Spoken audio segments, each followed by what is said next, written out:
अच्छा, एक फरमाइश आई है जो मैंने ताज़ा नज़्म लिखी है, वो बनैन से भी ज़्यादा मशहूर हो गई, और वो नज़्म है हल्कियाँ फुल्कियाँ बद्दुआवां। हल्कियाँ जा तेरी खखड़ी फिक्की निकले, जा तेरी खखड़ी फिक्की निकले ते कौड़ा निकले खीरा। रब करे तेनू खाना पै जाए डाढा गरम पकौड़ा। रब करे तेनू खाना पै जाए डाढा गरम पकौड़ा। जा तेरे पिंडे उत्ते तेरे ढिले हो जाण कपड़े। शेर सुनिए, खुरक भी तैनू उत्थे होवे जिथे हथ ना अपड़े।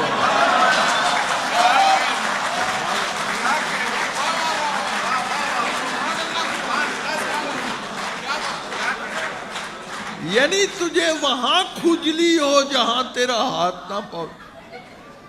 खुरक भी तैनू उत्थे होवे जिथे हाथ ना अपड़े। एक मुक्के ते पै जाए तैनू होर एक नवी पसूड़ी। एक मुक्के ते पै जाए तैनू होर एक नवी पसूड़ी।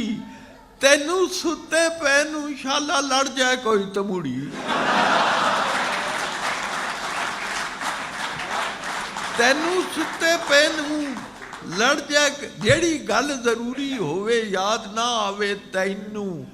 ऐनक किथे रखी सी ए याद ना आवे तैनू। हैं जी, जेड़ी गल जरूरी होवे भुल भुल जावे तैनू। ऐनक किथे रखी सी ए याद ना आवे तैनू। शेर सुनिए, कदी ना होवे, कदी ना होवे, कदी ना होवे पूरी। तैनू जेड़ी आवे शाला रह जाए निछ अधूरी।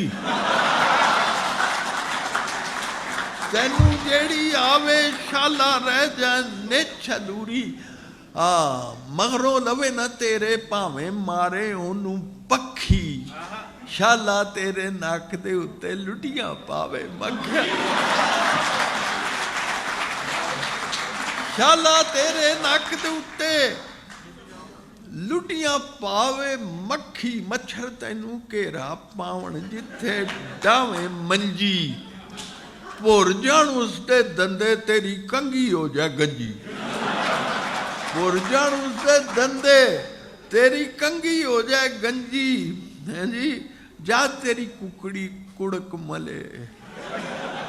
जब मुर्गी अंडे देने छोड़ देती है, कुड़क मलना। जा तेरी कुकड़ी कुड़क मले ते कुड़क भी लम्मा सारा। जा तेरी कुकड़ी कुड़क मले ते कुड़क भी लम्मा सारा। खंड भुलेखे लूण पवे तेरी चाह विच चोखा सारा।